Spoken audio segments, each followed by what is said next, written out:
સંભળાય છે ને? એકદમ ક્રન્ચી ક્રન્ચી, સુપર સોફ્ટ અંદરથી અને બહારથી એકદમ ક્રન્ચી એવા આપણા સાબુદાણાના વડા છે. આપણે આજે આ રેસીપી ટ્રાય કરવાની છે. એકદમ 10થી 15 મિનિટમાં રેડી થઈ જાય છે અને પહેલી જ વારમાં તમારે પણ આવા પરફેક્ટ બનશે. આ સાબુદાણાના વડા જરા પણ તેલ નથી પીતા અને તેલવાળા પણ નથી બનતા. આ સાબુદાણાના વડાને આપણે હાઈ ફ્લેમ પર તળી લેવાના છે. તો એમાં જરા પણ અંદર તેલ નહીં રહેશે અને એની ઉપરની જે સ્કીન છે એકદમ ક્રન્ચી ક્રન્ચી રહેશે. થોડીક નાની નાની ટિપ્સ છે એ આપણે આ વિડીયોમાં શેર કરી છે મેં. તમે ધ્યાનથી જોજો અને તમે આ પ્રમાણે ફોલો કરજો તો તમારા સાબુદાણાના વડા ક્યારે પણ બગડશે નહીં, પહેલી જ વારમાં પરફેક્ટ બની જશે. તો ચાલો મિત્રો, આપણે પણ સાબુદાણાના વડા બનાવવાની શરૂઆત કરી લઈએ. તો એના માટે મેં એક બાઉલ લીધેલો છે. એમાં 1 બાઉલ જેટલા સાબુદાણા લીધેલા છે. આપણે આ સાબુદાણાને 2 વખત ચોખ્ખા પાણીથી વોશ કરી લેવાના છે. એટલે એનું જે ડર્ટ હોય એ બધું નીકળી જાય, એનું સફેદ સફેદ પાણી બધું નીકળી જાય. તો આપણે સરસ રીતે 2 વાર ધોઈ લઈશું. બરાબર ધોવાઈ જાય પછી આપણે ચોખ્ખું પાણી લેવાનું છે.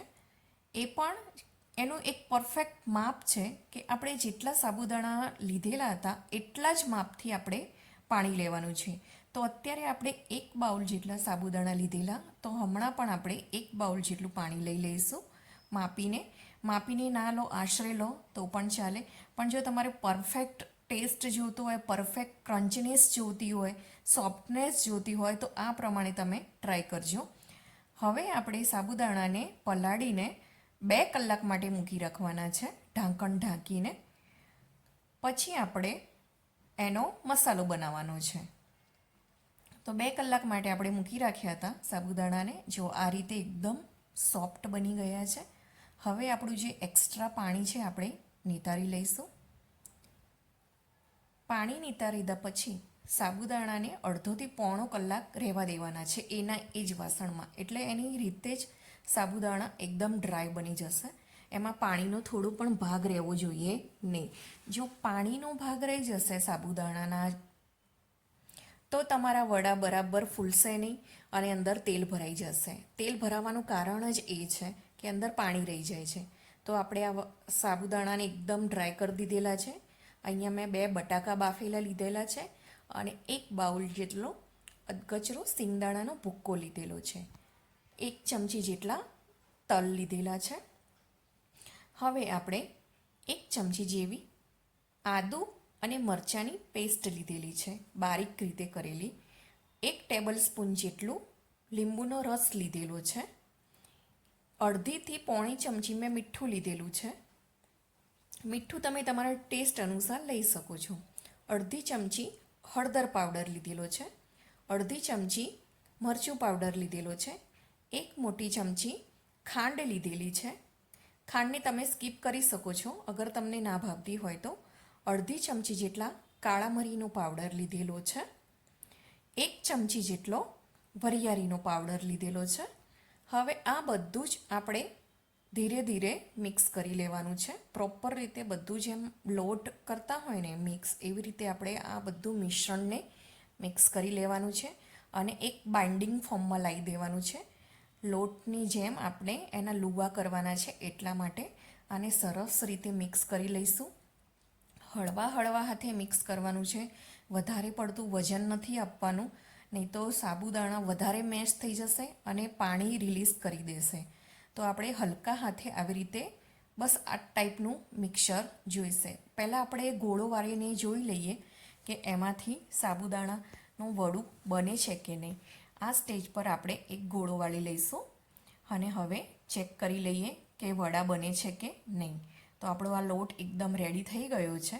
જુઓ, આવી રીતે ગોળો વાળી લેવાનો છે અને જોઈ લેવાનું છે કે વડું તૈયાર થાય છે કે નહીં. કમ્પ્લીટ મસ્ત રીતે આપણો લોટ બંધાઈ ગયો છે સાબુદાણાના વડા માટેનો. તો હવે આપણે તેલ ગરમ કરવા માટે મૂકી દઈશું. આપણે સાબુદાણા હાઈ ફ્લેમ પર જ તળવાના છે, એને સ્લો ફ્લેમ પર નથી તળવાના. તમે જો ધીમા ગેસ ઉપર તળવા જશો ને તો એમાં તેલ ભરાઈ જશે અને સાબુદાણા બરાબર તૈયાર નહીં થાય. વડાની તૈયાર થાય. ચલો તો આપણે ધીરે ધીરે બધા જ વડાને થેપી લઈશું.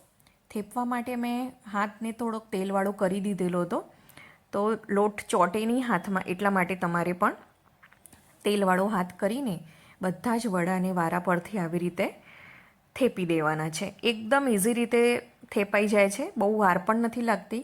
10થી 12 મિનિટમાં બધા જ વડા આપણા રેડી થઈ જાય છે.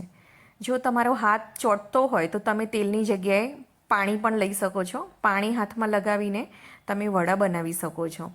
હવે આપણા બધા જ વડા રેડી કરી દેવાના છે આવી રીતે, અને 1 બાય 1 બેચમાં આપણે એને ફ્રાય કરી લેવાના છે.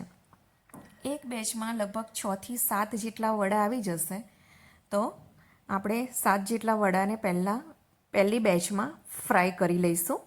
આવી રીતે સરસ રીતે તમારે ટીપીને બનાવવાના છે. જો અંદરથી પોચા રહી જશે વડું તમારું, તો અંદર તેલ ભરાઈ જશે. એટલે બરાબર એને પ્રેસ કરીને વડાને દાબીને આવી રીતે બધા જ વડાને પહેલાં એક સામટા તમારે તૈયાર કરી લેવાના છે, અને પછી આપણે એક સામટા તળી દેવાના છે.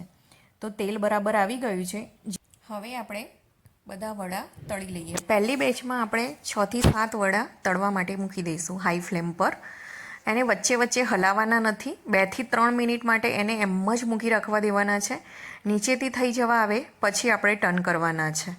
જ્યારે તમે બધા વડા નાખશો ત્યારે આવી રીતે તેલનો ઉભરો આવશે, એટલે તમારે વાસણ થોડુંક મોટું લેવાનું, નહીં તો એનો જે તેલનો ઉભાર છે એ બધો બહાર આવી જશે ને તેલ બહાર ઢળી જશે. લગભગ 4થી 5 મિનિટમાં જ આપણું પહેલું બેચ રેડી થઈ ગયું હતું. આ રીતે ભલે કમ્બાઈનમાં બધા વડા તળાઈ ગયા છે, પણ પછી જ્યારે ઠંડા થશે ત્યારે આપણે એને છૂટા પાડી દઈશું. તેલની અંદર જ તમે છૂટા પાડવા જશો તો તમે જે કટ લગાવશો બે વડાની વચ્ચે, એમાં થઈને જ તેલ અંદર જતું રહેશે. એટલે આપણે તેલમાં એને છૂટા પાડવાના નથી. ભલે ઠંડા થઈ જાય પછી જ આપણે બધા વડાને છૂટા પાડી દઈશું. અને આ વડા ધાણા અને મરચાંની ચટણી સાથે ખૂબ જ સરસ લાગે છે. જોડે જોડે આંબલીની ચટણી પણ સાથે પણ સરસ લાગે છે, અને એમ જ તમને એકલા પણ ખૂબ સરસ લાગે છે. તો ચલો આપણા બધા જ વડા રેડી થઈ ગયા છે. જો તમને મિત્રો મારો આ વિડીયો ગમ્યો હોય, મારી આ રેસિપી ગમી હોય, તો મારી ચેનલને લાઈક કરજો, શેર કરજો અને સબસ્ક્રાઈબ કરજો. અને એકવાર તમે તમારા રસોડામાં બનાવીને મને જરૂરથી કમેન્ટ કરજો. જય શ્રી કૃષ્ણ. રાધે રાધે.